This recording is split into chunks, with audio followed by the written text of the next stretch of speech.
As I mentioned before, the fact that the game's controls are unreliable after you purchase an additional accessory is sort of not good to understate things completely. Luckily, the game comes with a soundtrack if someone decides to ship it for you, that is. I'm unsure the use of Farah, having not played the game myself. Hopefully she's not as intrusive as Navi, which I'll address in another vid, is actually being underrated how annoying Navi is. However, explaining the goddess chest after all Ray being introduced to them while being repetitive isn't the first time it's happened in a game.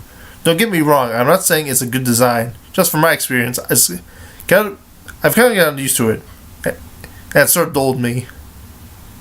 Although there's no doubt the experience would be enhanced with a helper or companion that is optional for giving tips, in addition to only giving reminders about what the controls are for those who have forgotten them. Gyro Bow. Motion controls that make no sense. With what MatthewMatosis said, it would have been interesting had they made two separate games with the Sand Sea and the Clouds. The inventory system would be interesting, with the purchases you make.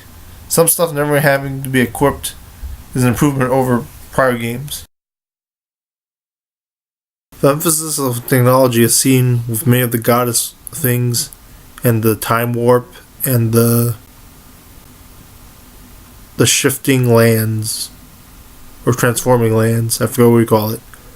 Lightning effects are like in Galaxy with the goddess harp. The harp is a lazy instrument, according to MatthewMatosis. I wonder what he thought about the bird as a companion. The flying is beautiful, although I imagine people getting tired of it, and pacing can be an issue, as often with the 3D Zeldas, where there's not a lot of action involved.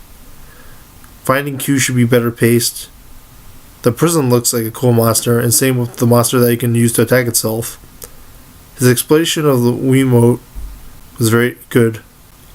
The problem with not having default position for motion controls is well stated. Galactos seems like an interesting boss, and indeed a highlight of any game series. Although I do debate compared to MatthewMatosis that accessibility was a factor in addition. On to the part 2 where I re-examine the video and study it even more intensely.